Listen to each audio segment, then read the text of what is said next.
Abra sua Bíblia, inicialmente, na carta que Paulo escreveu aos Efésios, no capítulo 5, no verso de número 25.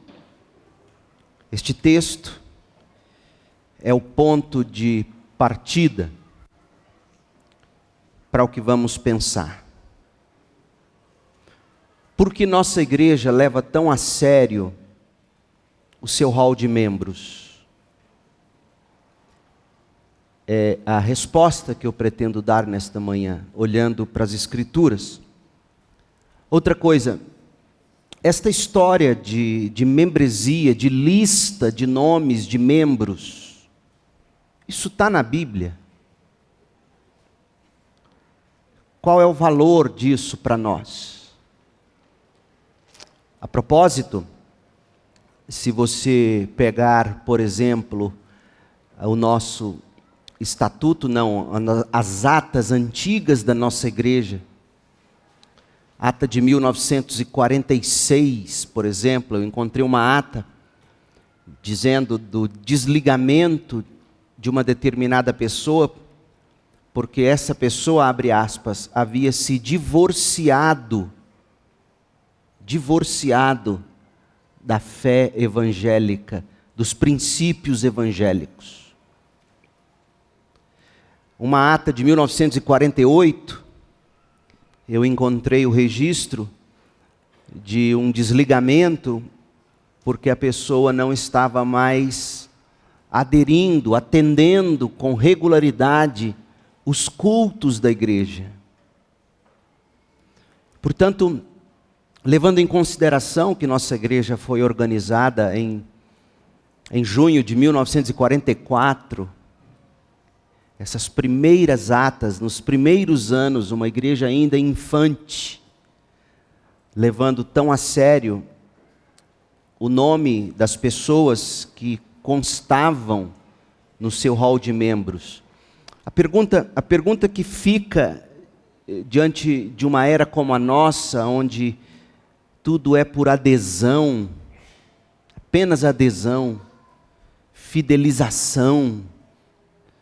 A pergunta que fica é exatamente esta: é mesmo bíblico hall de membros, lista com nome de membros?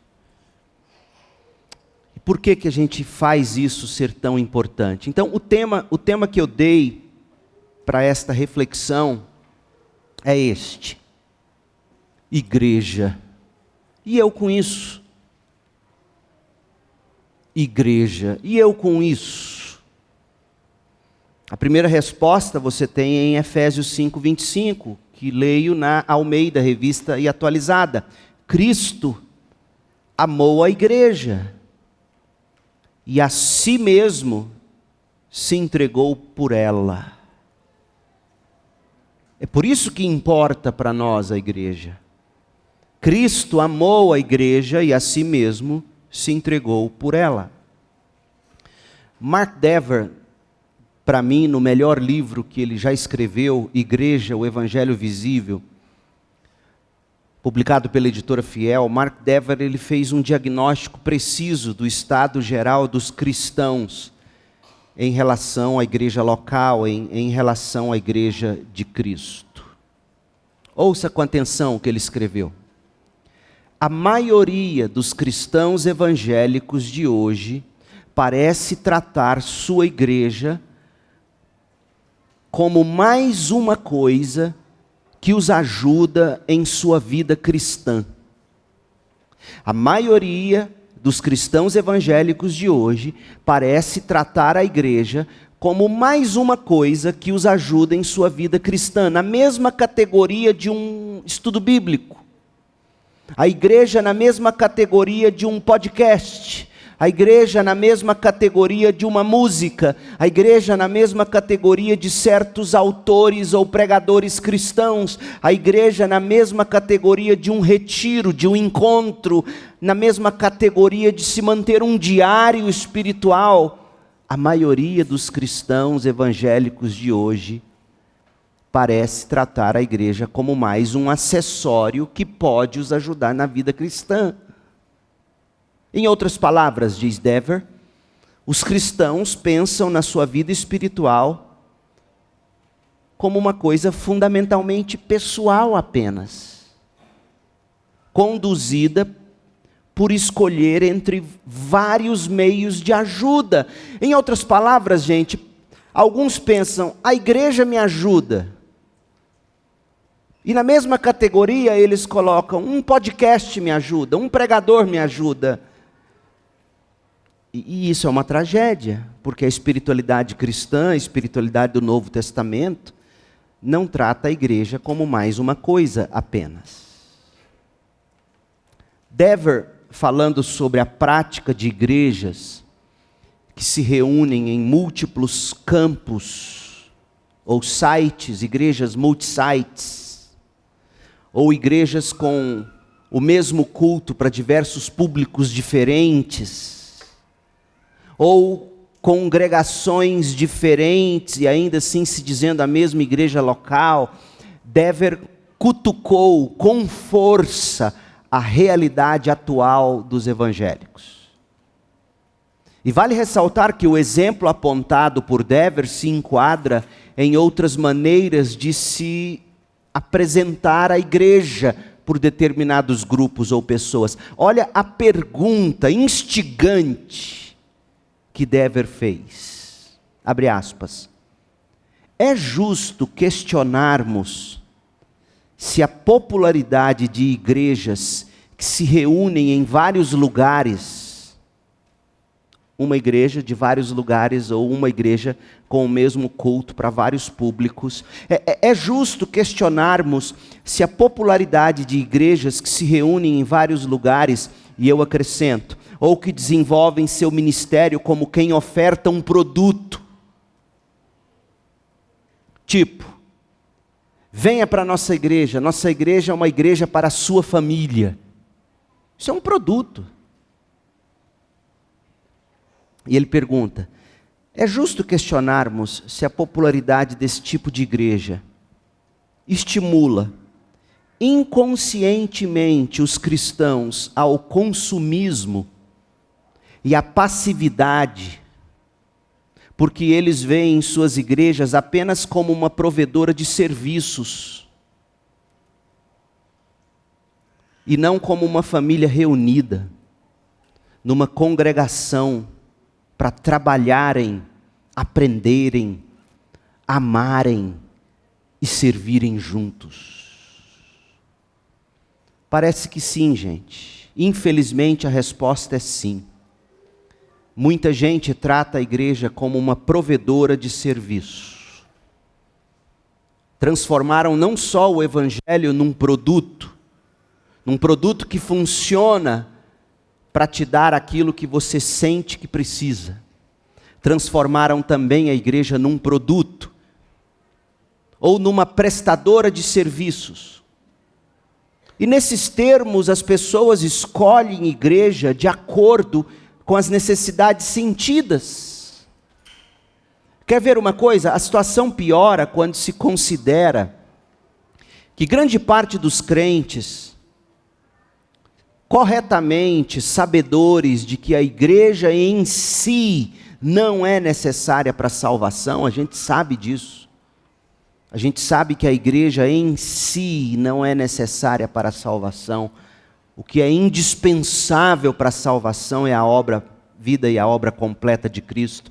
Então, os evangélicos, os protestantes, por defenderem esta doutrina correta, acabam tratando sim a igreja como um acessório descartável, porque já que a doutrina diz que eu preciso só de Cristo para a salvação, como único e suficiente Salvador, igreja não salva, então para que a igreja?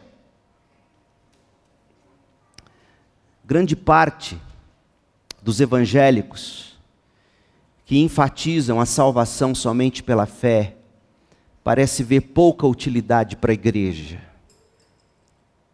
Não frequentam a igreja, vêm à igreja quando acha que tem que ir, e se você fala em tirar o nome do hall de membros, pula da altura do sol. Essas pessoas sentem que vão à igreja quando precisam de alguma necessidade sendo atendida, ou escolhem igrejas de acordo com a necessidade sentida, tratando a igreja como algo periférico. Isso não deveria ser assim. John Stott, um dos grandes intérpretes da Bíblia, pregador, um grande pastor, falecido, foi pastor em Londres muitos anos. John Stott escreveu assim: a igreja está no próprio âmago do propósito eterno de Deus. A igreja não é uma ideia divina posterior. A igreja não é um acidente de história. Fecha aspas. A igreja não salva, mas Deus mesmo morreu para edificar, morreu em Cristo. Cristo morreu para edificar a igreja, porque o lugar dos salvos pela graça, por meio da fé somente em Cristo, é no contexto da igreja. Dever escreveu assim: a igreja deveria ser considerada muito importante para os cristãos, por causa da importância dela para Cristo. Cristo fundou a igreja, Cristo comprou a igreja com seu sangue, Cristo se identifica intimamente com a igreja. Lembra de Paulo? Saulo perseguindo a igreja, Jesus aparece para Saulo e diz: Saulo, por que você está me perseguindo? Identificando-se intimamente com a igreja. A igreja é o corpo de Cristo. A igreja é a habitação do Espírito de Cristo. A igreja é o principal instrumento para glorificar a Deus no mundo. A igreja é o instrumento de Deus para levar o evangelho às nações e trazer uma grande hoste de pessoas redimidas. A igreja. Dever continua dizendo que mais de uma vez Jesus disse que seu corpo, o seu povo, por obedecer aos seus mandamentos, deveria demonstrar amor por Ele, a Ele. E a obediência que interessa a Cristo é não somente individual, mas também coletiva. Indivíduos salvos irão nas igrejas juntos, farão discípulos, batizarão, ensinarão a obedecer os mandamentos de Jesus, amarão, lembrarão uns dos outros, comemorarão a morte de Jesus Cristo com o pão e o vinho, que é a ceia que celebraremos em instantes. Meu povo, é por isso que nós devemos nos importar sim com a igreja local. Cristo morreu pela igreja. Outra coisa interessante, os discípulos que Jesus mesmo mandou nós fazermos. Aliás, o Evangelho de Mateus, ele é tremendo, porque ele conecta todas as promessas do Antigo Testamento, ou as principais delas, em cumprimento com Cristo Jesus. E o propósito de Mateus é mostrar que Jesus é o grande rei com autoridade sobre todas as nações. E Jesus mesmo, no Evangelho de Mateus, diz que ele edificaria a sua igreja. E Jesus mesmo, na conclusão de Mateus, diz: vão e façam discípulo de todas as nações, batizando-os, ensinando-os a guardar todas as coisas que eu ordenei a vocês. Pois bem, termina o Evangelho de Mateus com essa ordem: façam discípulos. E lá atrás a voz de Jesus dizendo: eu edificarei minha igreja. Certo? Começa o livro de Atos. E os apóstolos vão cumprir a grande comissão. O que é que eles fazem? Em todo lugar aonde chegavam, os discípulos que eles faziam, eles aliançavam essas pessoas em igrejas locais que eram formadas. Discípulos nascem e são aliançados, pactuados em igrejas locais. É muito claro, a teologia bíblica é muito clara, é muito cristalina. Não existe discipulado sem igreja.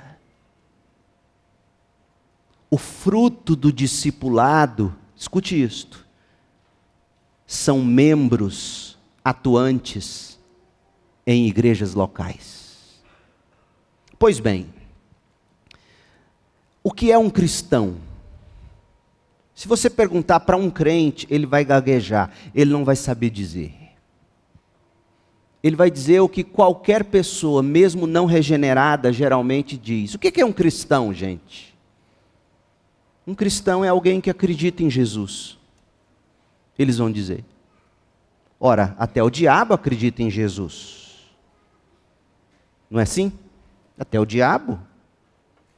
Tiago, o apóstolo, diz isso.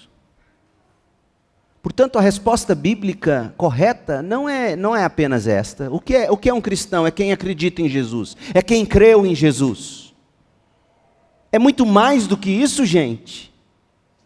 Quando você olha para o Novo Testamento, e eu quero te dar um pequeno resumo, um cristão, preste bem atenção, é alguém que se reconciliou com Deus por meio de Jesus. É alguém que se reconciliou com o povo de Deus por meio de Jesus. E, portanto, ele é um membro ativo de uma igreja local. O cumprimento da grande comissão em Atos nos mostra isso. Não havia ninguém fora de igreja local. Até Paulo, preste atenção nisso, até Paulo se submetia à igreja dele em Antioquia. Ele vivia indo dar relatório para a igreja. Até Paulo. Pra você ter uma ideia, em Atos capítulo 6, quando tiveram que escolher os primeiros diáconos, você parou para pensar que quem teve autoridade para escolher os primeiros diáconos não foram os apóstolos? Você já leu direitinho sua Bíblia? Você já percebeu que Atos dos Apóstolos, no capítulo 6, os apóstolos dão à assembleia da igreja a autoridade para escolherem seus primeiros diáconos?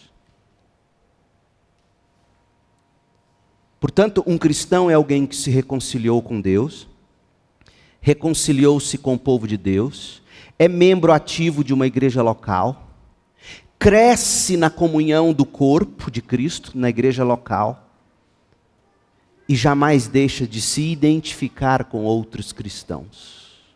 Essa é a resposta completa. E você fará muito bem em memorizá-la. Este esboço estará no site da igreja, no início da semana, segunda, terça-feira, e você vai poder acessar isso. Isso aqui é parte do curso de membresia, inclusive. Mas você tem que entender isso. Que um cristão é alguém que se reconciliou com Deus por meio de Jesus, se reconciliou com o corpo de Cristo, portanto, é membro ativo de uma igreja local, cresce na comunhão dessa igreja e se identifica com outros crentes. Pastor, é muito bonito em palavras, mas tem base bíblica para isso? Vamos lá, 1 de Pedro 3,18. Rapidinho. Um cristão é alguém que se reconciliou com Deus, por meio de Cristo. 1 Pedro 3,18, Cristo sofreu por nossos pecados de uma vez por todas, embora nunca tenha pecado, morreu pelos pecadores, a fim de conduzi-los a Deus. Um cristão é alguém que por meio de Cristo foi conduzido a Deus, em reconciliação. Isso é muito claro. Segundo, Efésios 2,14. Vamos lá, rapidinho, escola bíblica dominical.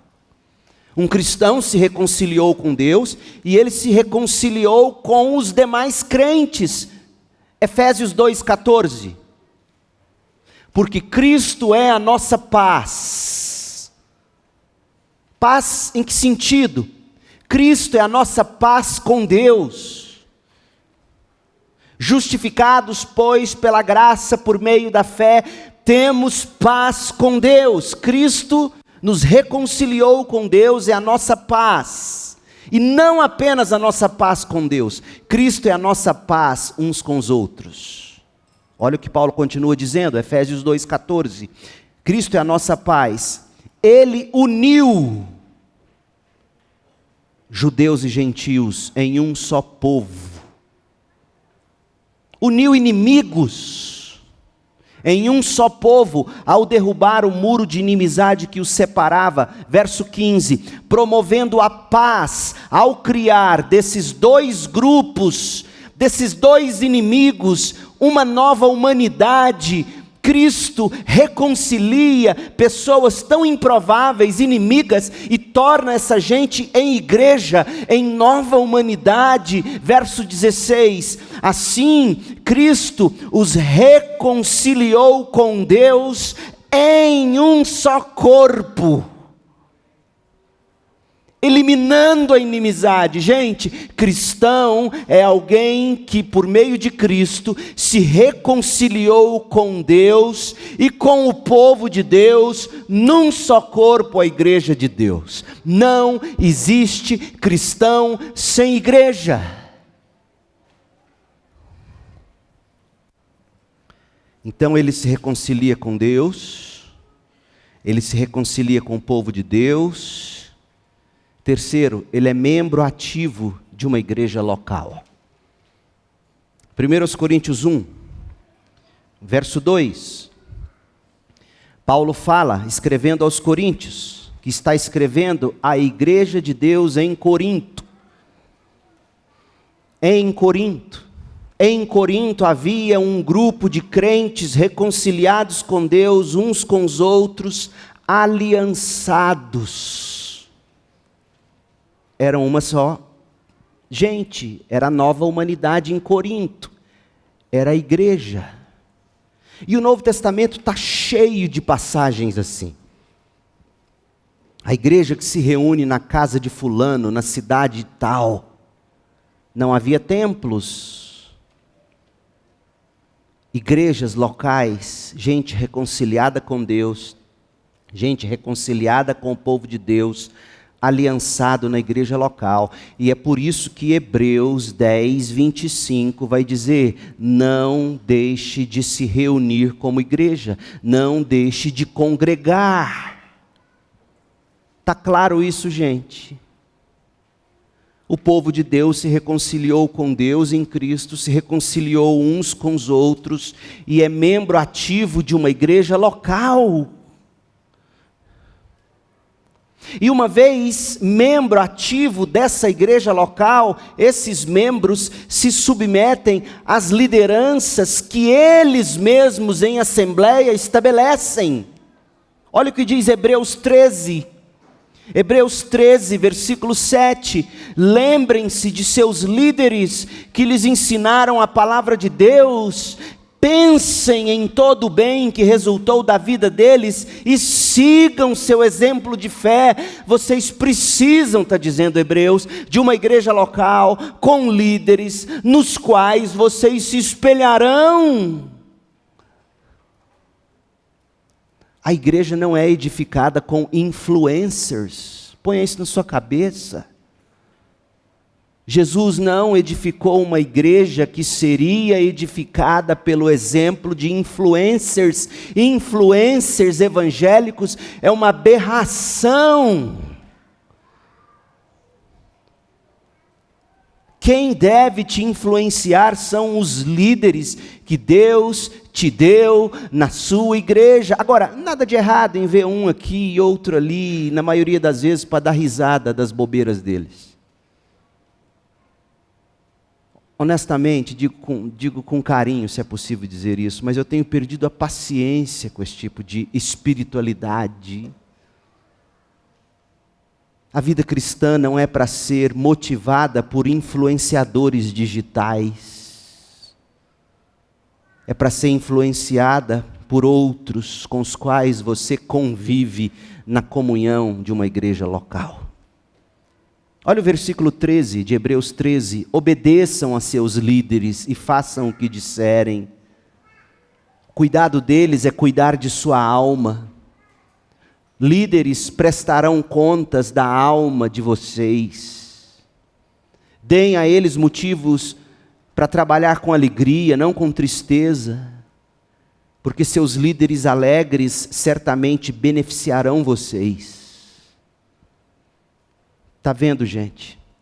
Membro ativo na comunhão da igreja local. Esses membros reconciliados com Deus, reconciliados na igreja uns com os outros, aliançados, eles membros ativos de uma igreja local, sendo cuidados, liderados por líderes que a própria igreja estabelece para ser seus líderes, mobiliza crentes para fazer o que 1 de Pedro 4 diz. Olha lá, 1 de Pedro 4, verso 10. Deus concedeu a cada um de vocês aqui na CIB, crentes, a cada um, Deus concedeu dom, um dom pelo menos, e vocês devem usá-lo, não para aparecer em mídia social, mas para servir uns aos outros. Percebe como é que você precisa de uma igreja local para cumprir esse imperativo de Pedro? O cristão recebe dom para servir uns aos outros, e Pedro está escrevendo no contexto de uma igreja local. Romanos 12, versículo 4. Da mesma forma que nosso corpo tem vários membros e cada membro uma função específica, assim é também com o corpo de Cristo. Somos membros diferentes do mesmo corpo e todos pertencemos uns aos outros. Somos membros diferentes do mesmo corpo. Eu já não aguento mais as pessoas saírem dizendo: eu sou a igreja sou eu. Não, você não é a igreja. Você é membro, um membro diferente de um mesmo corpo. O corpo sim é a igreja.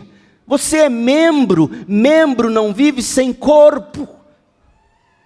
Você pode até preservar um membro amputado do corpo em um vidro de formol, mas o membro estará morto naquele formol.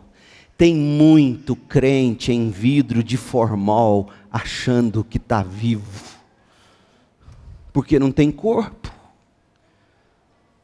Esse movimento de desigrejados, esse movimento de igrejas virtuais, é a grande desgraça desse tempo. Somos membros diferentes do mesmo corpo. Ora, gente, é muito óbvio, eu acho que é muito simples. Como é que o meu corpo, como é que eu, Leandro, viveria bem se o meu braço estivesse lá no Rio Grande do Sul?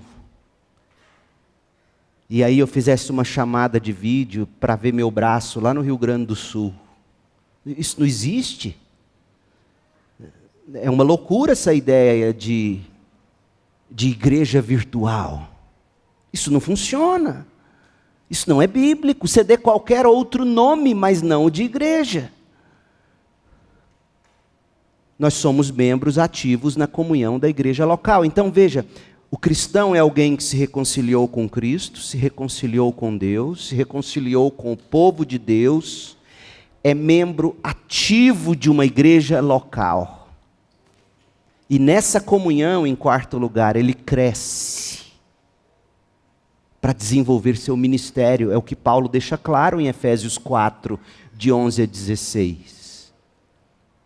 Paulo fala que os apóstolos, os profetas, os evangelistas, os pastores mestres, são responsáveis para preparar o povo santo, o povo que se reconciliou com Deus, se reconciliou com o povo de Deus, é membro ativo na igreja local. Os pastores mestres preparam esse povo para que esse povo na igreja local edifique o corpo de Cristo na igreja local.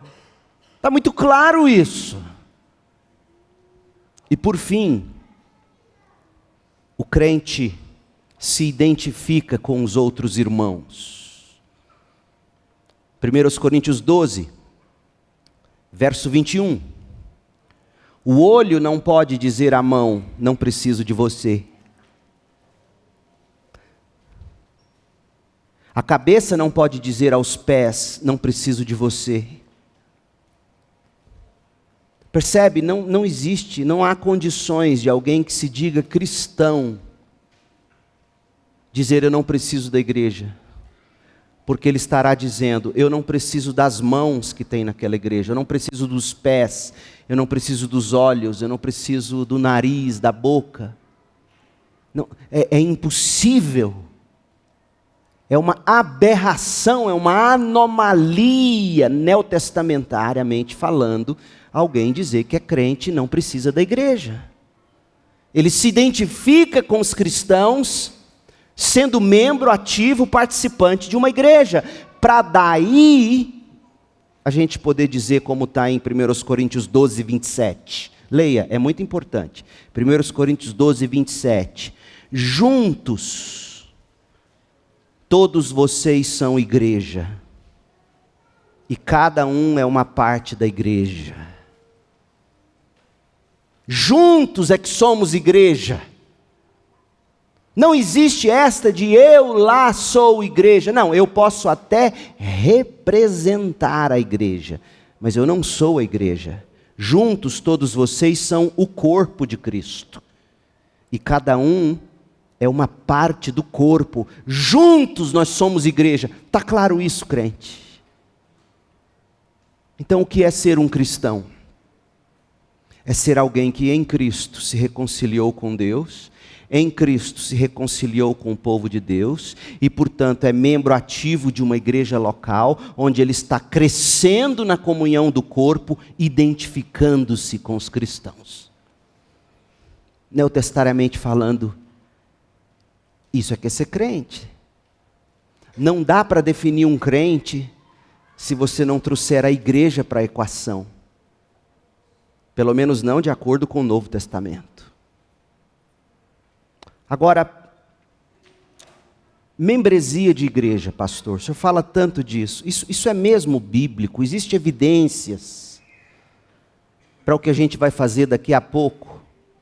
Ligar pessoas no nosso hall de membros, desligar pessoas do nosso hall de membros, se preocupar em fazer um recadastramento para saber onde estão os que a gente não consegue enxergar aqui. Porque veja, no papel nós somos 460, 497, uma coisa assim, a gente vai ver na Assembleia hoje. E esse povo todo não está aqui agora, nem caberia. Cadê esse povo? Sim, alguns estão enfermos, alguns estão impossibilitados. Mas eu temo dizer que muitos destes não estão aqui porque acham que não precisam estar aqui. E isso é um problema. Deixe-me dar algumas evidências do Novo Testamento para a gente ter um hall de membros. Primeiro, o nascimento da igreja, lá no livro de Atos, capítulo 2, Atos 2, 41. Os que creram nas palavras de Pedro foram batizados, e naquele dia houve um acréscimo de cerca de 3.000 pessoas. Eles começaram a contar quantos crentes já no dia em que Pedro pregou no Pentecostes. Todos esses, verso 44, desde o início, olha o que era ser uma igreja, desde o início. Gente, eu não entendo como as pessoas não enxergam. Eu sei, é porque elas não querem enxergar isso. Sabe o que esses quase 3.000 pessoas faziam para ser igreja? Olha o verso 44. Os que criam se reuniam num só lugar. Quase 3.000 pessoas. Provavelmente era o átrio do templo. Não existia multisite, já era 3.000 pessoas. Não existia transmissão, porque não tinha câmera. Mas mesmo que tivesse, eles não iam fazer isso. Eles se reúnem num só lugar. Não existia o mesmo culto para diversos públicos diferentes. Eles se reuniam num só lugar. Compartilhavam tudo que tinham. E o verso 47 diz que a cada dia o Senhor lhes acrescentava os que iam sendo salvos. Ora, gente, no início a gente já percebe, eles já sabiam quem era quem. Capítulo 5 de Atos, verso 12. Os apóstolos realizavam muitos sinais e maravilhas entre o povo, todos, os mesmos do capítulo 3 e aqueles que vieram sendo acrescentados, todos se reuniam, todos, não parte, se reuniam regularmente no templo. Olha o verso 13, é impressionante. Atos 5:13. Quando se reuniam todos ali, ninguém mais tinha coragem de juntar-se a eles, embora o povo os tivesse em alta consideração. Por quê? Eles estavam com medo de dizer, nós somos daquela igreja dos cristãos. Já existia a mentalidade, os que são da igreja, os que não são da igreja. Não pode ser mais claro? Ou, será que... Ou eu estou lendo errado, gente? Alguém, por favor, me diga. Aqueles que, quando se reuniam, ninguém tinha coragem de dizer, nós somos do grupo, nós somos do hall de membros, nós somos daquela gente. Cada vez mais, verso 14, cada vez mais pessoas, multidões de homens e mulheres, criam no Senhor.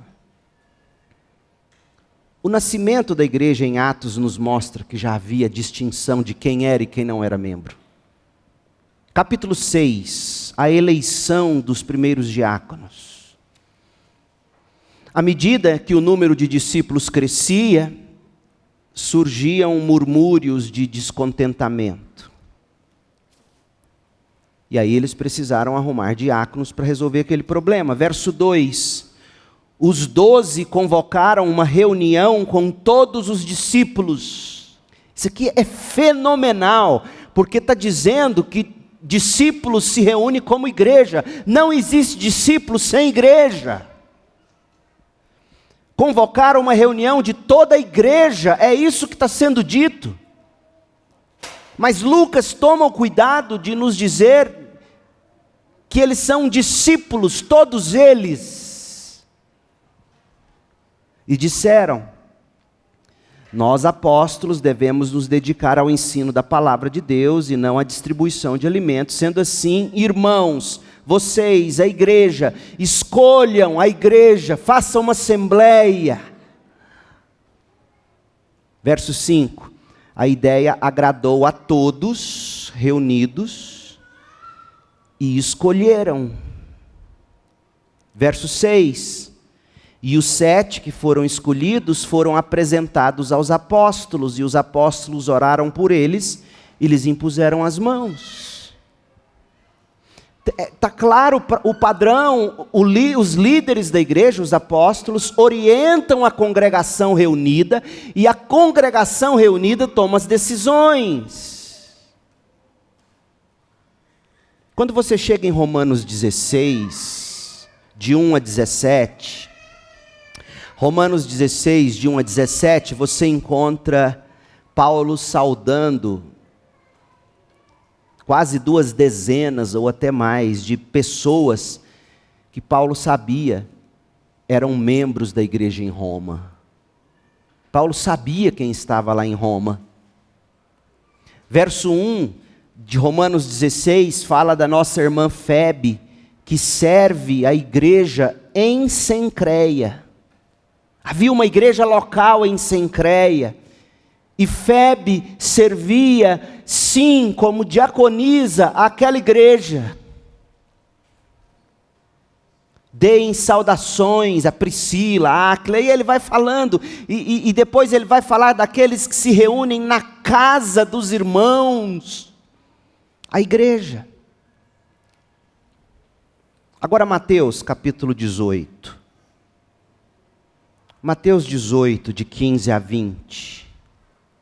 Jesus é quem está dizendo que a igreja reunida, como nós estamos nesta manhã, a igreja tem autoridade sim, para julgar quem deve ficar na igreja, quem não deve ficar na igreja. Não diga isso, não aceite dizerem a você que a igreja não tem direito de julgar. Tem, reunida, ela tem direito de dizer: tem que ser ligado, tem que ser desligado. Veja bem, não é que a igreja vai dizer quem é salvo e quem não é. Mas a igreja tem autoridade para dizer. Não estamos dizendo, por exemplo, que o Itamar não é crente. Mas pelo que nós vemos na vida dele, ou não vemos dele há muito tempo, nós não temos condições de continuar afirmando que ele seja. Há uma diferença muito grande em você dizer: não, você não é salvo. A gente não tem essa autoridade. Mas a gente tem autoridade para dizer: não conseguimos identificar frutos. Aliás, nem estamos vendo os frutos. Cadê o Itamar, que há tanto tempo não aparece? E a gente já até tentou ir atrás, mas cadê ele? Percebe? Jesus é quem instrui a igreja reunida. O irmão pecou, você vai lá, exorta. Se ele arrependeu e mudou, glória a Deus. Se não, você leva testemunha. Se não, você apresenta o caso à igreja. A igreja ora, acompanha esse caso por um tempo. Se não, deu nada, a igreja desliga. Ou a igreja reunida ouve o testemunho de fé e a igreja liga. Seja pelo batismo, seja recebendo uma carta de transferência, de recomendação, de alguém que já se converteu, noutra igreja de mesma fé e ordem, ou noutra igreja de evangelho puro, e essa pessoa professou fé pelo batismo, a gente a recebe, crendo no testemunho dela, sabendo que ela já passou pelo batismo. A igreja liga, a igreja desliga, e quem mandou a igreja ligar e desligar não foi nem Paulo, foi Cristo. Mateus 18. Atos 20. Paulo fala, do verso 28, do rebanho sobre o qual o Espírito Santo coloca determinados presbíteros. Esse rebanho é a igreja local. Atos 20, de 28 a 31. Pedro também diz isso, 1 de Pedro 5, de 1 a 5. Pedro fala aos presbíteros: cuidem do rebanho que Deus te confiou. Você tem autoridade sobre esse rebanho, autoridade conforme Paulo vai dizer em 2 Coríntios 10, 8, 2 Coríntios 13, 10. Deus deu autoridade aos presbíteros para eles edificarem vocês no contexto da igreja local. Isso é bíblico. E o mais impressionante é a lista de viúvas. A lista de viúvas em 1 Timóteo 5, de 9 a 12. Existia, olha 1 Timóteo 5, 9. A viúva incluída na lista para receber o sustento. Pensa bem, gente. Se tem uma lista de viúvas, não vai ter uma lista de quem era membro daquela igreja em Éfeso? Verso 11, as viúvas mais jovens não devem fazer parte dessa lista. Não é invenção de homens uma lista de nomes que devem ou não fazer parte. 1 Coríntios 5. 1 Coríntios 5, versículo 2, Paulo fala de excluir da comunhão um homem que estava se deitando com a madrasta. Paulo fala em excluí-lo. Paulo dá uma bronca na igreja, porque a igreja não exclui, não desliga. Nesse mesmo capítulo 5, versos 11 a 13, olha o verso 12. Paulo diz: não cabe a mim julgar os de fora da igreja, mas certamente cabe a vocês julgar os que estão dentro. A igreja reunida tem a autoridade de Cristo para julgar os que estão dentro. Deus julgará os de fora, portanto, eliminem o mal do meio de vocês. A igreja reunida, ela avalia Não se fulano ou cicrana são salvos. Mas se os frutos dizem algo, ou tem tanto tempo que a gente não sabe nem a cor desse fruto. Então como é que a gente vai ficar afirmando? Porque, gente, nossa igreja, CIB em Goiânia, é uma embaixada do reino de Deus. E a gente está declarando publicamente, preste atenção nisso, a gente está declarando publicamente que aqueles que fazem parte do nosso hall têm evidências de serem crentes. Nós estamos emitindo passaporte, nós estamos renovando vistos. A gente emite o passaporte no dia do batismo, ou no dia da ligação no hall de membros. E a gente renova vistos na ceia do Senhor. E como é que a gente vai ficar declarando que é membro, que tem frutos, se não vive como um cristão, ou se a gente nem sabe como está vivendo porque desapareceu, ou como um beija-flor de vez em quando aparece? Membresia na igreja local é uma prática do Novo Testamento. Você não precisa ter dúvida disso.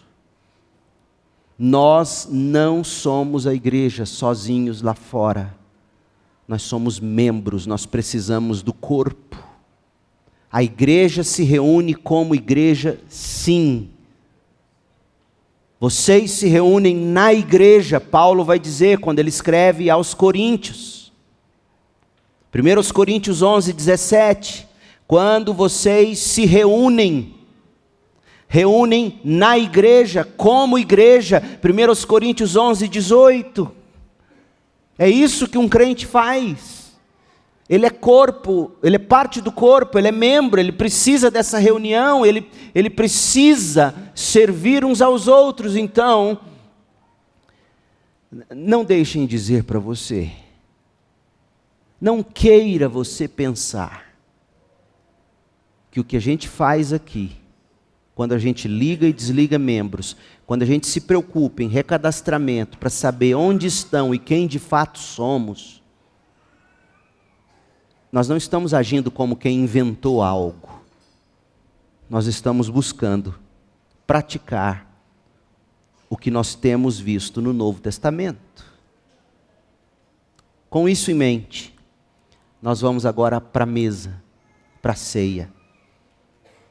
O que nós faremos? Todos aqueles que já foram batizados, professando assim publicamente a fé, estão em comunhão com a igreja, seja esta, seja a igreja de origem, são convidados a sentar conosco à mesa, a comer do pão, a beber do cálice. Vocês que estão no processo de membresia, vieram de outra igreja, vocês têm podido tomar a ceia, mas o que é imperativo para você é que você rapidamente conclua o curso de membresia, passe por uma entrevista com um dos pastores, para que você possa ser ligado ao hall de membros. Isso é bíblico. E tem muito mais coisa que eu vou deixar no esboço, que vai para o site, e por questão de tempo, eu não tratei aqui, mas você vai poder acessar essa mensagem no YouTube e no site da igreja, cibgoiania.org, e lá você vai poder ter esse esboço completo e você vai poder estudar por você mesmo todos esses textos bíblicos. Vamos orar? Feche seus olhos. Pai querido, suplicamos a Tua graça sobre nós, que como igreja local reunida desejamos, de fato, ser e parecer ser uma embaixada do reino dos céus em Goiânia para os confins da terra. Ó Deus, abençoa-nos com a convicção de que somos membros e temos direitos e deveres como tais. pois o que está em jogo é o nome de Cristo, é a bandeira do Evangelho. Abençoa-nos, Pai, com uma igreja convicta de seus deveres, direitos e grandes privilégios espirituais, sendo membro ativo de uma igreja local. Nós oramos em nome de Jesus, amém.